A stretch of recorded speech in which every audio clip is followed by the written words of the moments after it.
السلام علیکم ورحمۃ اللہ وبرکاتہ۔ معزز سامعین، کبھی کبھار ہماری زندگی میں ایسے لمحات آتے ہیں جب ہر طرف اندھیرا محسوس ہوتا ہے۔ حالات اتنی مشکل اور نازک ہو جاتے ہیں کہ امید کی کوئی کرن نظر نہیں آتی۔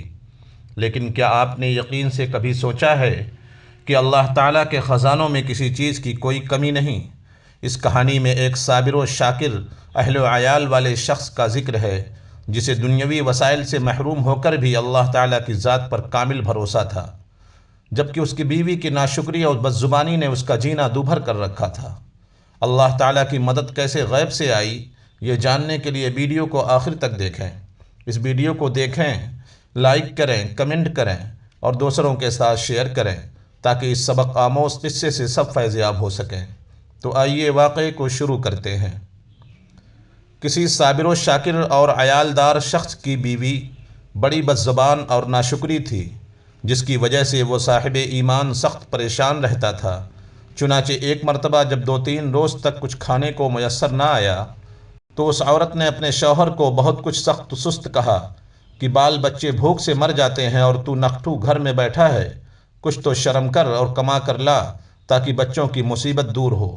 یہ سن کر شوہر کہنے لگا کہ خدا کی بندی، رات کے وقت شور غل نہ مچا، میں صبح کو کچھ مزدوری کر لاؤں گا اور جو کچھ اجرت ملے گی تیرے سامنے لا کر رکھ دوں گا۔ چنانچہ جب وہ اللہ کا بندہ صبح کو مزدوری کرنے گیا تو کسی نے اس کی بات نہ پوچھی، باقی سب مزدور اپنے اپنے کام پر لگ گئے۔ جب اس بندہ نے یہ حال دیکھا تو جنگل میں جا کر عشاء تک عبادت الہی میں مشغول رہا اور رات کو چپکے سے گھر میں جا کر پڑ گیا کہ خالی ہاتھ دیکھ کر خدا جانے عورت کیا طوفان برپا کرے گی، صبح اٹھ کر پھر کہیں سے مزدوری کر لاؤں گا۔ رات کو جب اس عورت کی آنکھ کھلی تو کہنے لگی، میاں اب تک کہاں تھے اور کیا کما کر لائے؟ اس نے جواب دیا کہ میں نے جس کی مزدوری کی ہے وہ بڑا رحیم و کریم ہے، اس نے کل کو مزدوری دینے کا وعدہ کیا ہے۔ اس پر عورت نے جھلا کر کہا، ہمارے بال بچے تو بھوکے مر رہے ہیں اور آپ وعدہ کرتے پھرتے ہیں۔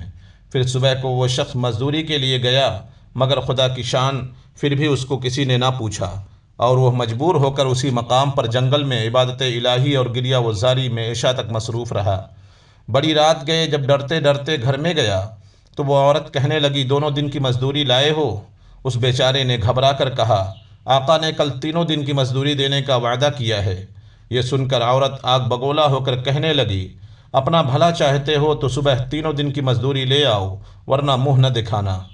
صبح کو اس عورت نے ایک تھیلی اس مرد کے حوالے کر کے کہا، 3 دن کی مزدوری اس میں لے آنا اور خبردار خالی ہاتھ گھر میں نہ آنا۔ یہ سن کر اس بندے خدا کی نظر عالم اسباب سے اٹھ کر مسبب حقیقی یعنی اللہ تعالیٰ کی طرف جا پڑی اور اسی وقت سیدھا جنگل میں جا کر عبادت الہی میں مشغول ہو گیا اور بہت رات گئے عورت کے خوف سے اس تھیلی میں ریت بھر لایا کہ رات اس ہیلا سے گزر جائے گی اور عورت کے ٹرانے کی آفت سے بچ جاؤں گا۔ مگر جس وقت گھر کے دروازے پر پہنچے تو عورت کا ڈر اس قدر غالب ہوا کہ خدا جانے آج کیا آفت برپا کرے گی، اس لیے اس نے تھیلی ڈال کر واپسی کا ارادہ کر لیا۔ مگر اچانک گھر میں سے ایسی خوشبو آئی جس نے دل و دماغ کو معطر کر دیا اور وہ عورت خوش ہوتی ہوئی گھر سے نکل آئی۔ اس خدا کے بندے نے اس سے دریافت کیا کہ یہ کیا معاملہ ہے؟ کہنے لگی، اندر چل کر اس کی حقیقت سنو اور خدا کا شکر ادا کرو، یقیناً تم سچ کہتے تھے اور تمہارا مزدوری دینے والا بھی سچا ہے۔ واقعہ یہ ہے کہ میں بچوں کو کھانے پینے کی فکر میں مدہوش بیٹھی تھی، اچانک کسی نے دروازے پر دستک دی۔